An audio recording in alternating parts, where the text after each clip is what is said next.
Donc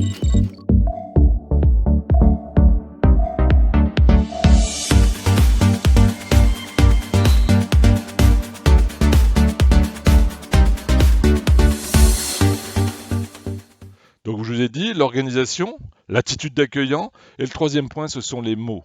Les mots du premier contact. Les mots du premier contact. Qu'est-ce qu'il faut faire? Vous ne savez pas ce qu'a vécu votre client.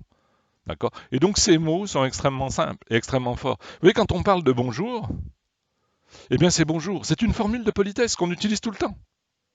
Et ça, ce n'est qu'une formule de politesse.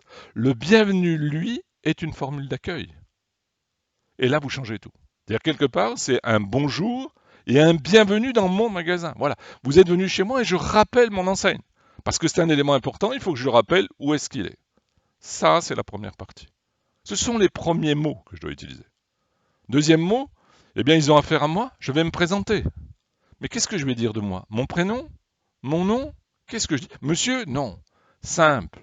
Votre prénom et votre nom. Et oui, votre prénom et votre nom, pour quelle raison? C'est là aussi basique. C'est que si vous voulez donner l'opportunité à votre client de se présenter aussi, vous ne pourrez jamais avoir, en lui disant je m'appelle Claude, espérer qu'il vous réponde je m'appelle Raoul. C'est pas vrai. Par contre, je lui dis Claude Prat, et là, je laisse du temps pour qu'il me réponde, et là, il est possible qu'il se présente. Et là, je changerai tout mon entretien. Dès l'instant où je connaîtrai son nom, je pourrai construire sur son nom.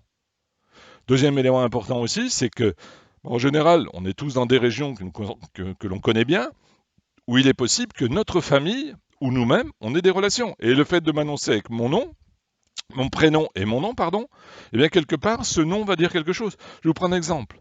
Mon nom, mon prénom, c'est Claude, et mon nom de famille, c'est Prat. P-R-A-S. Très souvent, les gens me disent ah, mais je connais un Prat, très bien, ça s'écrit comment?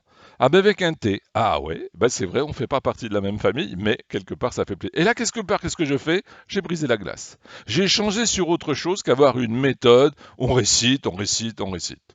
Là aussi, c'est un élément important. Donc, oui, et les mots ensuite, quelque part, je vous le disais tout à l'heure, l'accueil, c'est fait pour créer un climat de confiance, c'est ce que je suis en train de faire en donnant une dimension avec mon prénom et mon nom. Je crée un climat de confiance avec ma gestuelle et les aimants que je vais avoir. Ensuite, je vous l'ai dit aussi, c'est la prise en charge, c'est ce que j'ai fait. Et le dernier point, c'est l'incitation à l'action. Et là, je vais inciter mon client à découvrir mon magasin. Vous voyez, je vais inciter mon client à découvrir. C'est lui qui doit aller découvrir. Je vais le laisser tranquillement et seul. Il doit découvrir seul les choses. Mais c'est les mots découvertes, c'est pas visite, c'est bonne promenade. Non, on n'est pas au musée Grévin. C'est ça l'important dans l'accueil. Vous voyez, j'ai voulu vous donner des pistes très précises sur l'accueil en magasin, cette approche que j'ai écrite il y a un certain nombre d'années, auquel je dois dur comme fer. Et vous allez voir, faites ça chez vous et vous allez voir ce qui va se passer. Vous allez découvrir que le début de l'entretien fera la fin de l'entretien. C'est ce climat, ces éléments-là que vous allez mettre en poste qui va faire que vous allez préparer votre acte de vente.